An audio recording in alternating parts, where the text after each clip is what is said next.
If you're considering surrogacy, then you've probably given some thought to what is the best way to cover the expenses associated with surrogacy. Well, one of the biggest questions that comes with that is, does insurance pay for surrogacy? Well, stick around and we'll talk about it.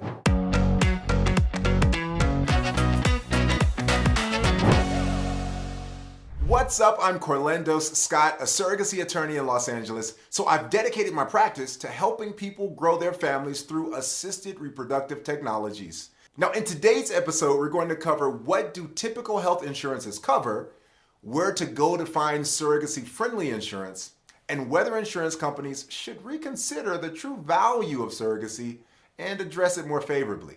Let's jump in. So to the question of does insurance pay for surrogacy? The answer is generally no, but we have to dig into it a bit more to make sure we're on the same page, because surrogacy encompasses a number of different stages and medical processes. Most health insurance policies cover the cost of medical expenses associated with pregnancy. But remember, IVF is a part of every gestational surrogacy journey. So, hopeful parents must consider this large expense when you're budgeting for surrogacy. Now, in most cases, traditional insurance carriers do not cover the cost of IVF processes because they don't consider it to be medically necessary.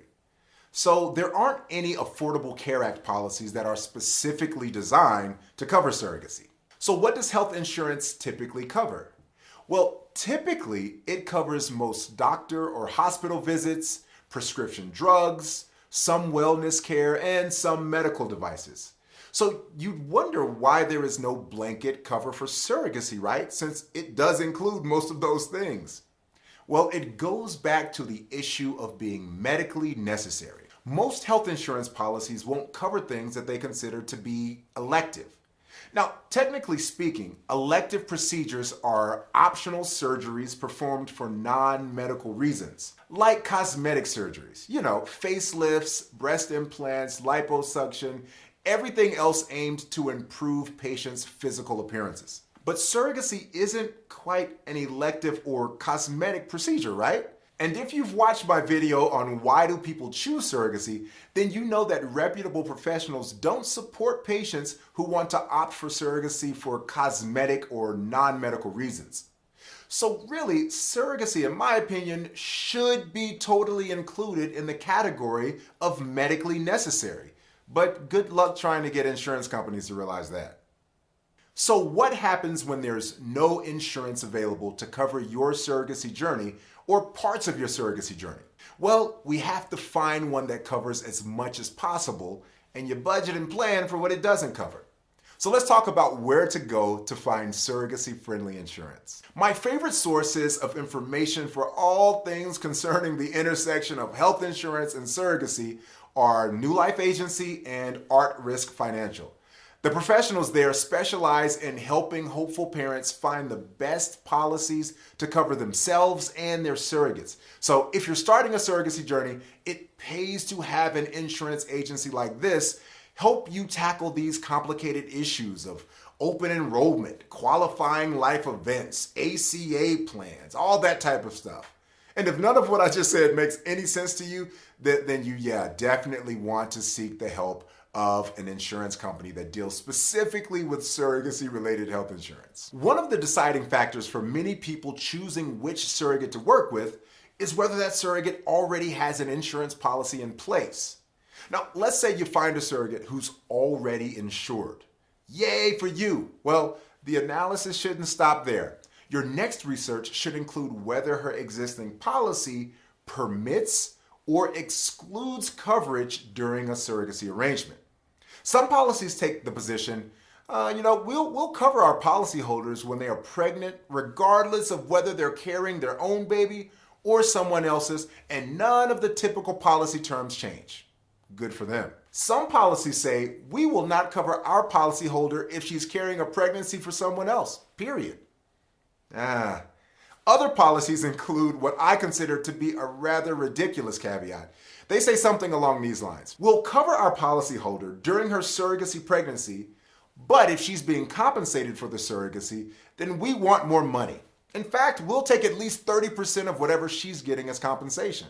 I truly despise these surrogacy liens that some insurance policies inflict. I mean, it takes an already expensive process and makes it even more expensive. I mean, come on, insurance company. You're getting your monthly premium anyway, and you'd cover her for nothing additional if the baby was hers. So I figure it's no more skin off your back. But hey, I don't own an insurance company. But I think you're better than that. Well, one option for intended parents is to purchase a surrogate maternity contractual liability insurance plan. Whew. They're the ones that are underwritten by Lloyd's of London. It's a policy that was designed specifically for the purpose of covering the intended parents' contractual obligations to pay for the surrogate's medical expenses. Well, I tell you all of that just so that you're aware of what you're getting into as a hopeful parent, and you at least know what questions to ask and where to go to get good information. Now, thankfully, recently there are states that have enacted laws requiring insurance coverage for infertility treatment. I love it.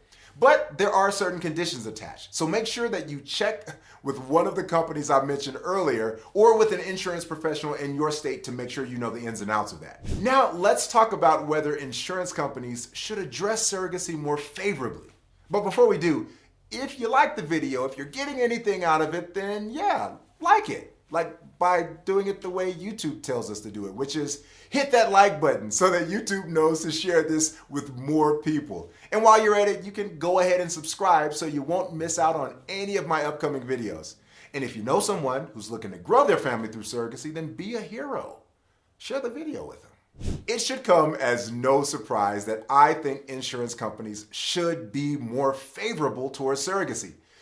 I think it's awful that many policies deny maternity coverage for women acting as gestational carriers, especially when you consider that these women are policyholders who pay every month who would have received maternity benefits if they were carrying their own child. The thing that makes this more frustrating for me is that without this insurance coverage, hopeful parents have to bear this additional financial burden, and that alone can price some hopeful parents out of the process. I do, however, take comfort in some recent legislation that leans towards helping gestational carriers and hopeful parents. I'm a huge fan of a recent law in Nevada. Nevada became the first state in the country to pass a law that prevents insurance companies from discriminating against women who act as gestational carriers, or surrogates as we call them.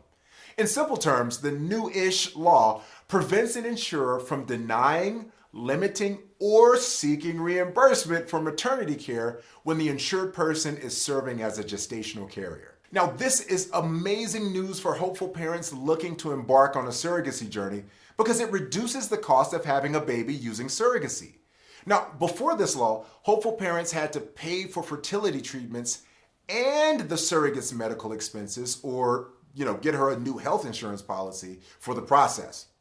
But this new law takes the financial burden of paying for the gestational carrier's maternity care off of the hopeful parents. Did you hear that, California? Are you listening? Yeah, you just gonna let Nevada one up you like that? Come on now, you're better than that. Well, if you're considering embarking on a surrogacy journey, I have something for you. It's a free gift. It's called the Surrogacy Roadmap, and it walks you through each step of the surrogacy process from beginning to end. Now, if you want it, just click the link below. You'll be taken to thesurrogacyroadmap.com, and you can get your hands on that resource for free. See you in the next episode.